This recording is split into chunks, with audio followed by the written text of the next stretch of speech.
čia jau buvau.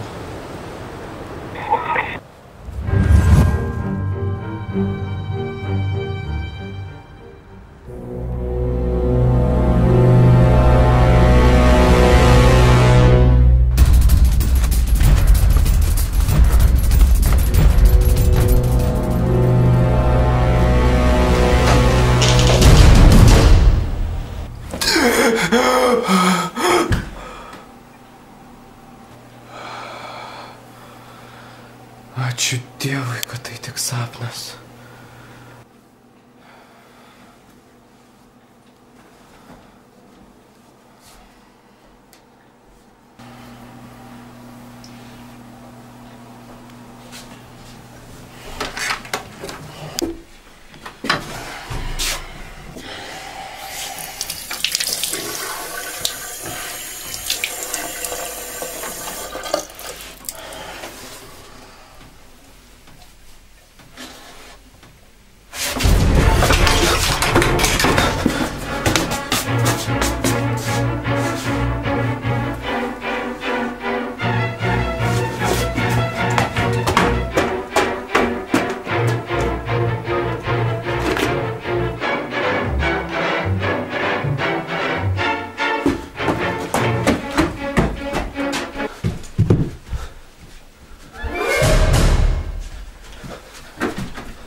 Gaudynės mes galime žaisti visą amžinybę. Tačiau manau tai beprasmiška. Durys nebėra išeitis. Žinoma, gali šokti pro langą, tačiau vargu ar užsimuši.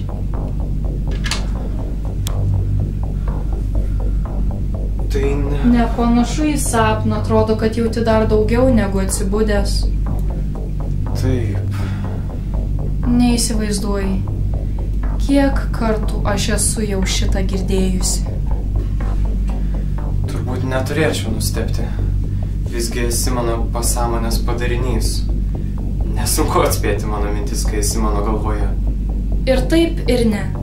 Mano materializacija arba fizinė forma. Kitaip tariant, mano egzistencijos suvokimas tavyje yra tavo pasąmonės vaisius. Tačiau mano egzistencija nuo tavęs nepriklauso. Visai nieko tokia. Tai tu nori pasakyti, kad esi antgamtinė būtybė, kuri įsibrovė į mano sapną? Ir manai, aš tikėsiu tokiais paistalais? Sėskis. Žmonių lankymas sapnuose paprasčiausiai lengvina mano darbą. Gali vadinti mane beprotiste ar blogiausiu atveju absurdu. Tačiau fizinę formą aš galiu įgauti tik tai žmogaus pasąmonėje, kur realizuojasi visa beprotybė. Tai jau supratai. Tarkim. Nors į šį vardą žiūriu kritiškai, nes man beprotystė yra proto viršūnė. Tačiau tai priklauso nuo požiūrio. Ir kadangi mes čia esame dviese, o tavo požiūris svarbiausias, gali vadinti mane kaip nori. O, suveikia. Nelabai matau prasmės klausyti savo pasąmoninių paistalų. Geriau pasimėgausiu sapno valdžia. Retai kada tenka.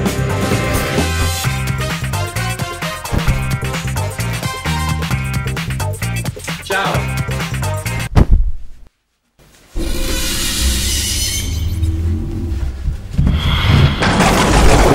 Paklausykit, eiti visinę. Aš nesu čia tam, kad tave linksminčiau.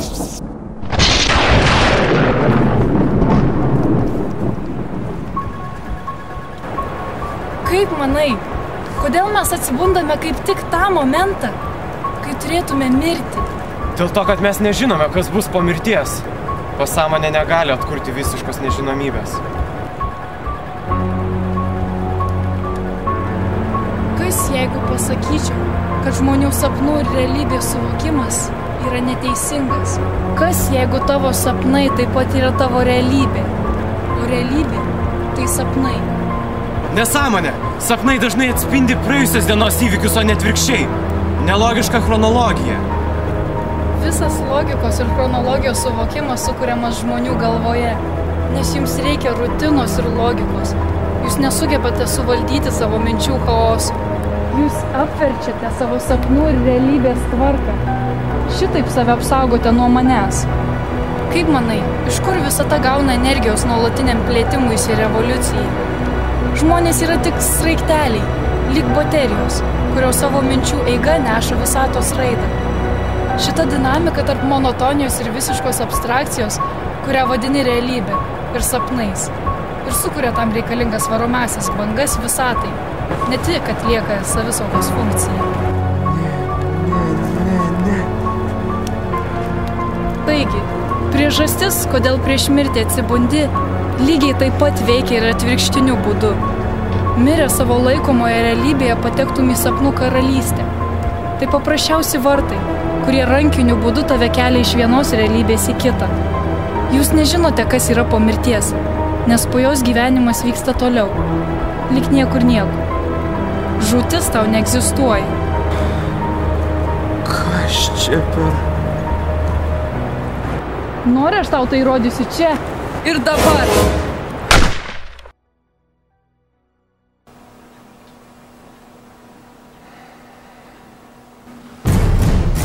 Ir dar kartelį.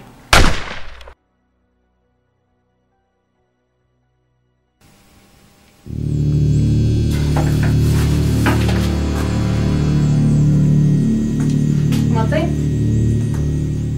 Žinoma, tavo abi realybės egzistuoja tik tau. Realiai esi viena iš begalės bekūnių būtybių skrodžiančių visatą, iš kurių visos turi savas dvi priešingas realybės. Bet juk tikroji realybė neįdomi. Dabar tau kyla klausimas, kodėl aš tau tai pasakoju ir ko aš iš tavęs noriu? Pastaruoju metu suvokiu, kad tariamai sapnuoji. Ir tau būnant vienoje realybėje, tavo minčių eiga įstrigusi kitoje. O tai stabdo dinamiškumą. Ir pusę pagamintos energijos tu paleidi vėjai. Kai šių sutrikimų skaičius viršija normą, pasiunčiama aš. Mano darbas tave pertraukti ir sukurti dvi naujas realybės. Viena kitą neigiančias, kurios tinkamai funkcionuotų.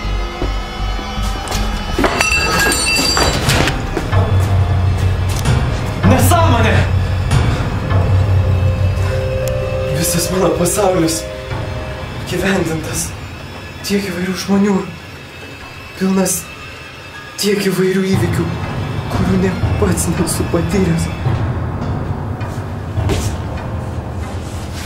Galiu pagirti. Fantazijos tau netrūksta. Kodėl iš karto nepadarei to savo perkrovos? Kodėl tu būtina sutrinti visą mano suvokimą kaip bulvių košę? Vis tiek tavim netikiu. Man nereikia tavęs įtikinti. Man tai reikia pasėti šią idėją. Tas mažas langelis savaime tave praris. Dėl to mane dažnai ir vadina beprotystė. Prieš išsivalymą tau reikia išprotėti. Išprotėti.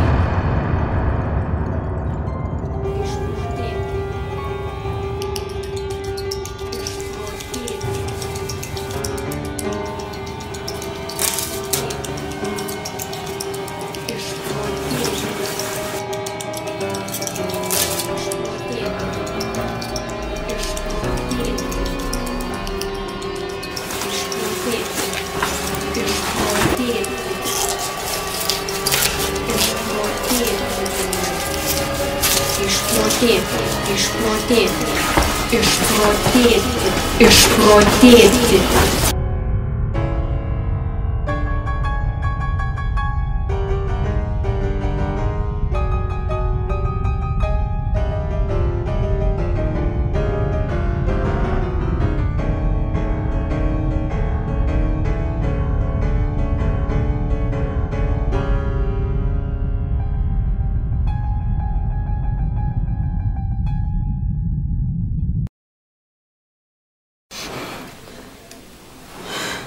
Tai sapnas. Bachuriukų dar nesu buvus.